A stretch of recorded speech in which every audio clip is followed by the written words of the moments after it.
exactement?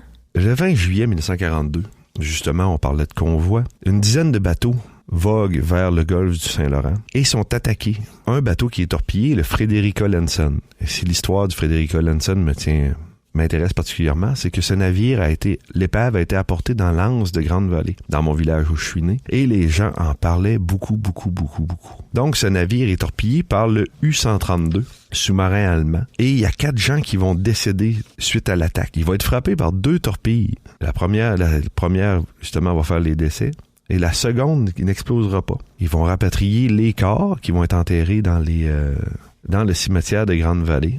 Et l'épave du Frederica Lanson va demeurer visible pendant plusieurs années dans l'anse de Grande-Vallée, car il va se briser sous l'effet des glaces et une partie du bateau va être rapportée au large pour être coulée de façon naturelle. Mais une partie du Frederica Lanson va rester dans l'anse à Grande-Vallée. Il y a tellement de gens qui ont récupéré le matériel. Quand j'étais étudiant, il y a très longtemps, les gens, je faisais le tour des maisons pour un musée à Grande-Vallée, sur le Frederica Lanson ou sur la bataille du Saint-Laurent. Comment ça avait été touché pour les gens de notre village. Puis il y avait plein de gens, quand je demandais, est-ce que vous avez des objets du Frederica Lanson? Oui, j'ai quelque chose. C'était des portes qui avaient servi pour les maisons, le bateau ou des calorifères à eau chaude. Il y avait même mes grands-parents qui s'étaient servis du mât principal du navire et qui en avaient fait une couchette pour les enfants. Mais il en reste encore quand même un bout dans la mer que l'on peut voir. Il va être très présent jusqu'aux années 60. On va pouvoir voir une pointe émerger. En 1960, le bateau, l'épave, va finir par couler et être ensablé. Actuellement, les gens qui plongent peuvent voir l'épave encore, plonger sur l'épave parce qu'elle est quand même relativement près de la surface. Et on peut en voir encore des parties du navire qui ne sont pas complètement ensablées. Et vous pouvez aussi voir la cloche du Frederica Lanson au Musée naval de Québec. Même si la guerre est officiellement terminée à partir de 1945, dans les années suivantes, on en ressent encore les répercussions. Si la guerre finit en 1945 et que M. Roch-Côté récupère sa torpille dans les années 46 ou 47, c'est pas encore fini pour certains. En juillet 48, il y a un groupe de pêcheurs qui proviennent de Rivière-au-Nord qui vont récupérer dans leur filet la tête d'une torpille et ils vont la conserver sur le navire durant la fin de leur voyage de pêche. Quand ils vont arriver au quai de Rivière-Nord, ils vont avoir contacté la GRC pour récupérer la torpille. Finalement, les gens vont avoir... la GRC va faire un périmètre de sécurité de quelques kilomètres autour de la torpille. Ils vont la transporter à L'Anse-à-Valleau pour la faire exploser, pour la détruire.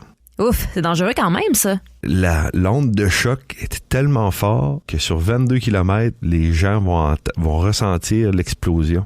Ça va créer un cratère d'une vingtaine de pieds de diamètre par une douzaine de pieds de profond. C'est les derniers vestiges de l'attaque des U-boats dans le golfe du Saint-Laurent. En 1939, les Gaspésiens se sont enrôlés pour la Deuxième Guerre.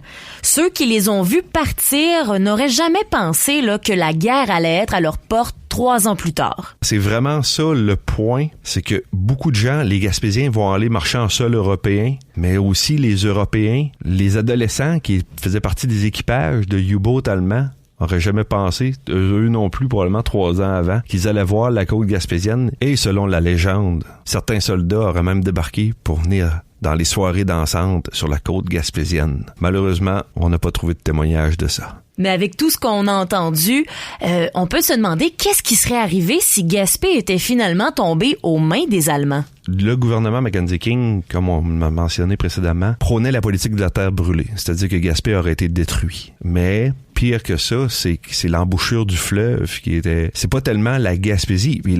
L'invasion du continent nord-américain était presque impossible parce que les troupes étaient trop loin. Mais la mise en place d'une base allemande à l'entrée du Golfe, ça veut dire plus de ravitaillement pour l'Angleterre.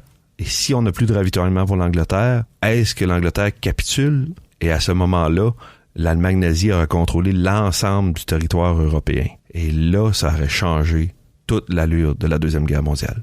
Il y a encore plusieurs personnes en Gaspésie qui ont des anecdotes sur la bataille du Saint-Laurent.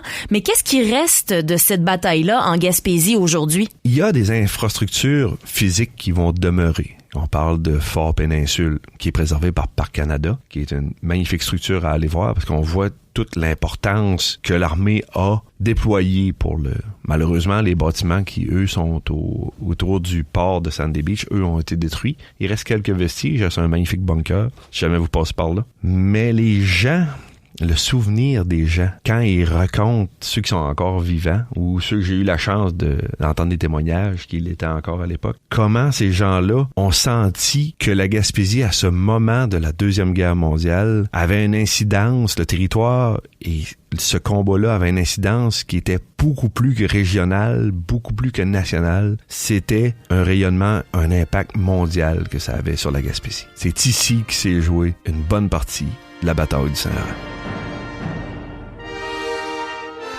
La guerre vue d'ici, la participation gaspésienne à la Deuxième Guerre mondiale est une production de Radio Gaspésie avec le soutien financier du Fonds canadien de la radio communautaire. À la recherche et à l'animation, Félix Fournier. À la réalisation et à l'animation, Émilie Gagné. Un merci particulier aux historiens et passionnés d'histoire, Fabien Sinette et Tom Eden. Merci aux familles, proches et descendants de ceux et celles qui ont participé à l'effort de guerre pour leur témoignage. Pour plus d'épisodes et d'informations, visitez le radiogaspésie.ca dans la section podcast.